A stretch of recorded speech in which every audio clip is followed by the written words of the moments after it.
Fala galera do GV, tudo bem com vocês? Aqui quem fala é o Gustavo, professor de História, e hoje nós teremos uma aula sobre as revoluções russas. Esse assunto é o primeiro assunto a ser abordado no material do livro novo de vocês. Bom, dentro do assunto referente às revoluções russas, é importante vocês terem uma dimensão por que a Rússia, o conjunto de revoluções que ocorrem na Rússia, vão ser tão importantes para serem estudados. Bom, no caso, estudados por quem? Pela gente. A importância dessas revoluções é que a Rússia, após essa sequência de revoluções, a Rússia ela se torna um Estado comunista e dentro dessa ascensão da Rússia enquanto Estado comunista, a Rússia vai se tornar um personagem dentro do jogo geopolítico muito importante, Nós temos mais à frente, vocês vão estudar isso mais à frente, nós temos justamente a Rússia rivalizando com os Estados Unidos na chamada Guerra Fria, assim como também a Rússia vai ter um papel bastante importante dentro da Segunda Guerra Mundial. E todo esse protagonismo da Rússia, ele é construído a partir do início do século XX. Bom, na virada do século XIX para o início do século XX, a Rússia ela passava por uma sequência de problemas em escalas bastante grandiosas. Tudo na Rússia é grande. Se vocês pararem para pegar o mapa da Rússia, é o maior país do mundo, E dentro disso, vocês veem que a Rússia é um conjunto, de povos vivendo ali naquele território. Esses vários povos russos, às vezes, passam por diferentes dilemas no seu dia a dia e dependendo de como está a época na Rússia, a diferença entre um agrupamento e outro pode ser muito maior.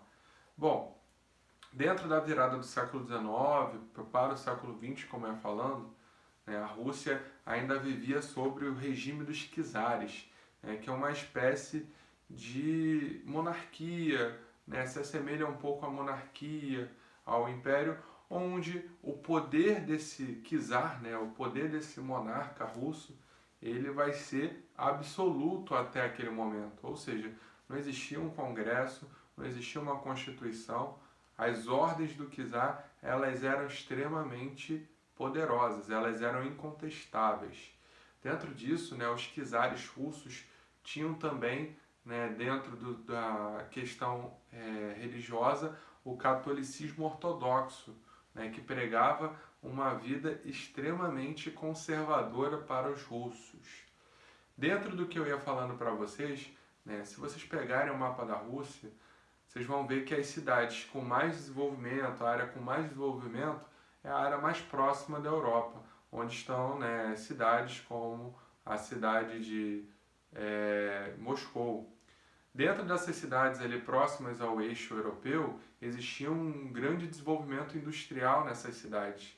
E dentro desse desenvolvimento industrial, crescia-se o número de trabalhadores urbanos. Já por outro lado, nós temos toda uma outra Rússia que é extremamente ruralizada. E dentro dessa ruralização, dentro dessas questões rurais, os camponeses russos eles enfrentavam bastante dificuldades nas questões de plantio, nas questões de alimentação. Então muita gente estava passando fome no campo durante a virada do século XIX para o começo do século XX. Com isso, o czar da época, o Nikolai, ele vai justamente enfrentar essas revoltas camponesas e na revolta de 1905 nós temos justamente uma revolta que começa justamente pelos camponeses estarem se rebelando por um fato que acontece numa festividade onde o Nikolai vai mandar a polícia, mandar as suas forças prenderem, bater e matar muitas das pessoas que estavam ali numa festividade pedindo comida. Então isso vai causar uma comoção muito grande na população russa e a partir disso vão se desenvolver também revoltas em outros locais, principalmente nas cidades, onde os agrupamentos dos trabalhadores eram mais unidos e já existia-se, né, uma sequência ali de discussões de diferentes linhas de pensamento dentro, né, desses agrupamentos dos trabalhadores urbanos. Dentro dessa linha, né, vão surgir partidos, certo?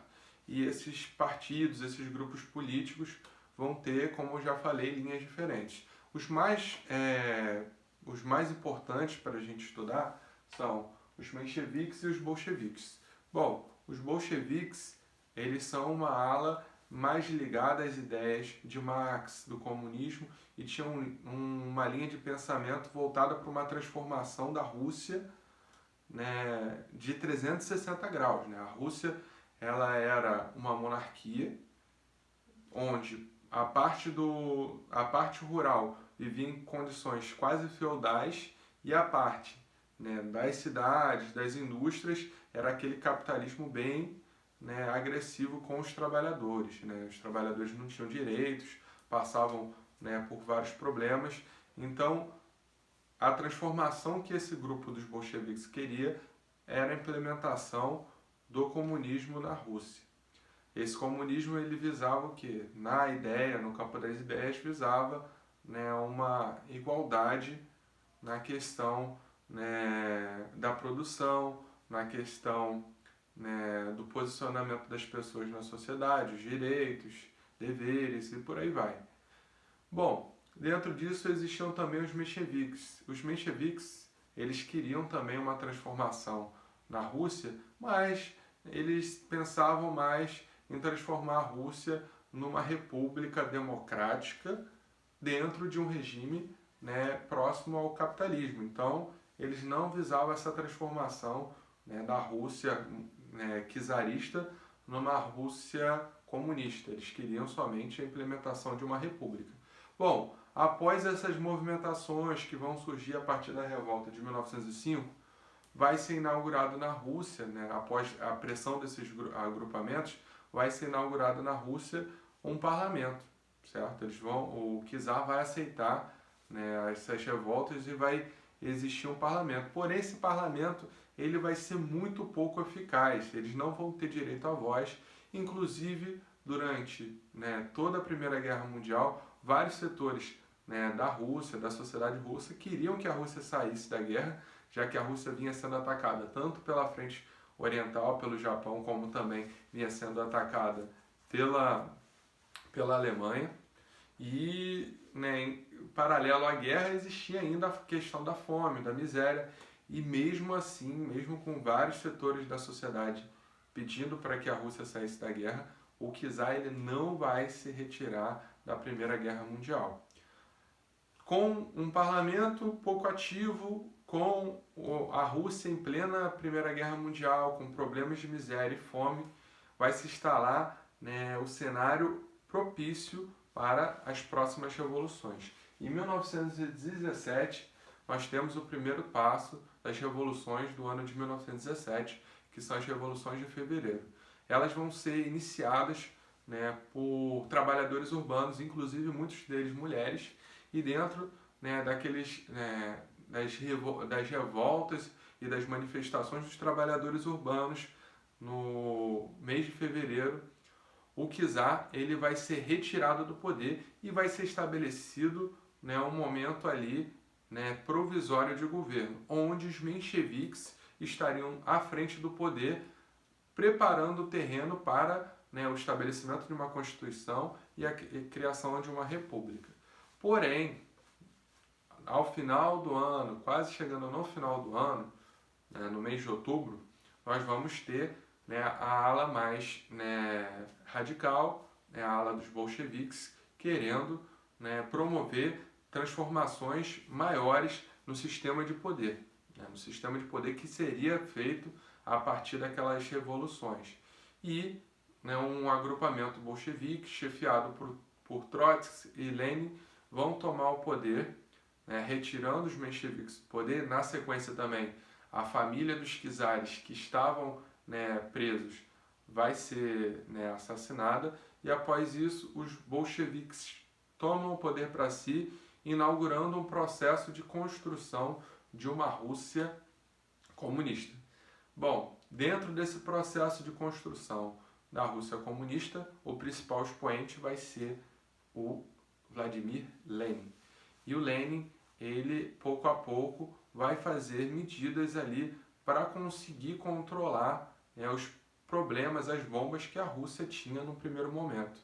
Bom, obviamente outros países que tinham a vertente capitalista ou, né, de linha mais conservadora, monarquista, enfim, não iriam aceitar aquela transformação que estava, né, sendo conduzida, né, pelos bolcheviques na Rússia.